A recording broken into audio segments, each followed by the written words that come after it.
Okay, so my daughter had a training session this morning, and I thought it would be cool to show you guys this and just explain a little bit about what we're doing and what the goals are, um, and that kind of thing. She just turned 9 years old, and 9 is a great time to really start introducing the concept of learning how to train two children. So by the time they're 9, we're talking third or fourth grade. She's about to go into the fourth grade, just turned 9 years old, and her attention span, is much better now. So she can actually kind of focus on tasks for a period of time, and I can expect that she can kind of stay with me and stay focused for 30, 40 minutes, something like that. So what you'll see today is a very simple and quick training session. I'm following, well, not really following, I'm using something called starting strength as a rough guide for what we're actually doing. And in the beginning portion, I've gotten a lot of really, really good stuff that's developmental. Now, a couple things to keep in mind while you're watching this. First of all, you'll see my son in here as well. Both of my kids have been around training their entire lives at this point. They've watched me do it. They've watched me coach. They're around professional athletes constantly. So working hard and being in a weight room environment is really nothing new. What I'm showing, I think, is something that anyone could start their kids off with. But I would say maybe don't expect that it's going to be such a super easy fit necessarily, unless, again, they've been around it a lot. I do have that to my advantage here. But once you see what we're actually doing, you'll see it's quite simple. So let's go ahead and take a look here. So this is the warm-up, and we did 3 rounds of the warm-up. So she starts off with a carry, and here we're just doing a goblet carry.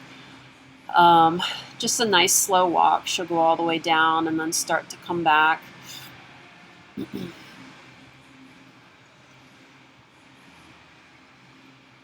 Okay, and the big advantage with carries are, carry can be a really great way to test full body strength. It's kind of a capacity test. Here you'll see my son hops in as well, and they're both holding a 20-pound kettlebell. I wouldn't suggest that be starting weight for a 9-year-old, but again, my kids can handle it. They've worked up to this. Second round, we ended up doing a different carry, so more of a suitcase carry. You'll notice, neither of these carries are perfect, especially not my son's.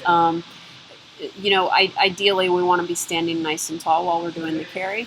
But at this age, it's really, there's a lot of experimentation going on, what we call guided discovery, and that's okay. So I really just want to introduce things to them. The next movement we did, this is an overhead medicine ball toss. Again, this is the warm-up time period, and they're just taking the ball and throwing it right over their head. All I'm doing here is just trying to start to teach some triple extension, and see, for my daughter in particular, seeing if she can kind of stabilize and control her spine. That's sort of an area that I'm trying to develop with her, and you'll notice throughout the videos that occasionally she'll have some extra motion at the spine, which we're working on getting rid of. But here she's doing a great job. You can see it ends up being almost like a nice low deadlift, and she's picking it up and hoisting it over her head. Okay, and then we move into a crawl. This is, another total body, really excellent developmental exercise, good for any age for sure. We're working on some coordination with the sequencing between the arms and the legs. It's really good for getting shoulder strength, shoulder stability, and keeping the shoulders healthy. And then you can see my son as well is trying to figure out the sequencing and the motor pattern there. But you'll notice as well, these crawls look different than maybe what certainly I remember from doing like a crab walk or a bear crawl in gym class.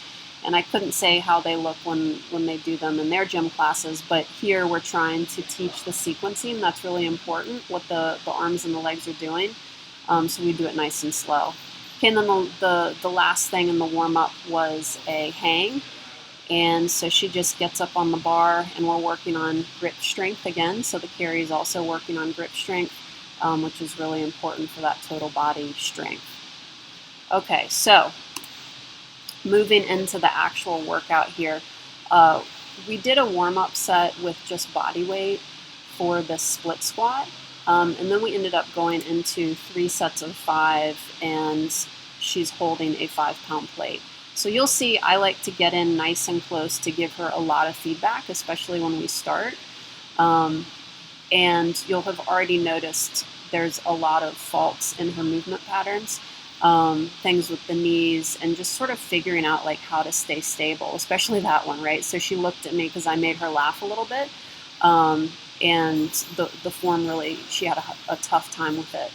It's pretty common for her on the first sets of things that she doesn't do a great job stabilizing right off the bat.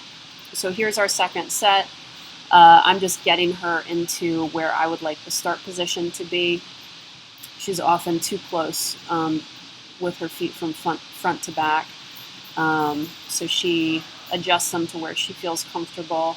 And you can see already like the second set looks a lot more stable than the first set. Again, there's some faults happening. She's coming forward on that front foot a little bit too much, slamming the back knee in a bit. But overall, like doing a really great job. And again, you know, we just have to bear in mind the age of the athlete, where they are from like a motor learning standpoint, and within those, within kind of that box, then determine what is acceptable from a movement pattern standpoint, what's safe. And so a lot of times what I would see, you know, that may not look good for one rep, she then corrects on the next rep. Okay, and then here's our last set. And on the third set of things with her, I really ask her to really focus in and try to get every rep perfect. And then I will also, you can see I've backed off a bit. I'm not quite as close in on giving her the coaching cues. So that gives her a little bit more autonomy.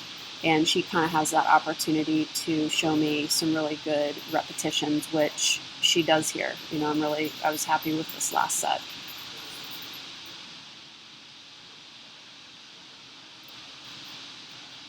You can see as well that angle of the front shin changed a lot from set 1 to set 3. Okay, and then we move into some pulling.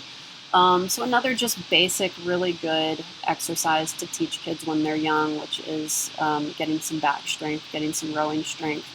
My son, again, you know, loves to hop in here on some of these things. So here we're doing a chest-supported row. There's not a whole lot that can go wrong with a chest-supported row, which is why I've selected it. And all we're looking for is just bringing elbows up to the ribs, trying to keep the eyes pointed towards the bench as much as possible. And again, we're just teaching. They're using 10 pounds there.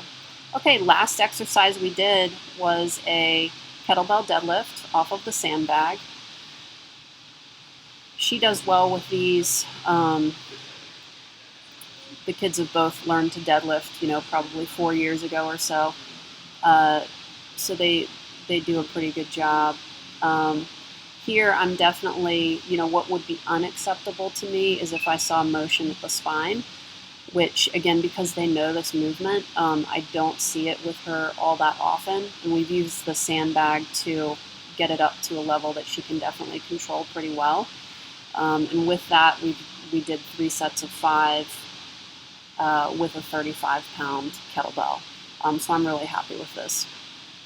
So just to kind of wrap up, we went through a warm-up of 4 exercises where we did some really basic athletic development. We didn't run, we crawled, we threw, we did some hanging and some crawling. I think I already said that. Crawl, throw, carry, and hang. And then we went into 3 sets of 5 on a split squat. Sometimes I'll cycle that in with just a regular bilateral squat. Today we did split squat. I feel like she can benefit from that very immensely, more so than the regular bilateral squat right now. 3 sets of 5. Again, the form was not perfect, but it got better as we went set by set, which was the trend that I wanted to see. Again, the sort of looseness in the movement pattern wasn't so much so that I was worried about any kind of, getting hurt or anything like that. Then we did the row, very simple there, and finished with a kettlebell deadlift off of the sandbag. That was also 3 sets of 5. The row was 3 sets of 10. And we called it a day. The whole workout from start to finish probably took 30 minutes at the very most, and it gives us time to go at a relaxed pace. You saw in the video a couple times, I try to get her to laugh, to make sure that we're having some fun, and again, try to build something very slowly that will pay off a lot in the future.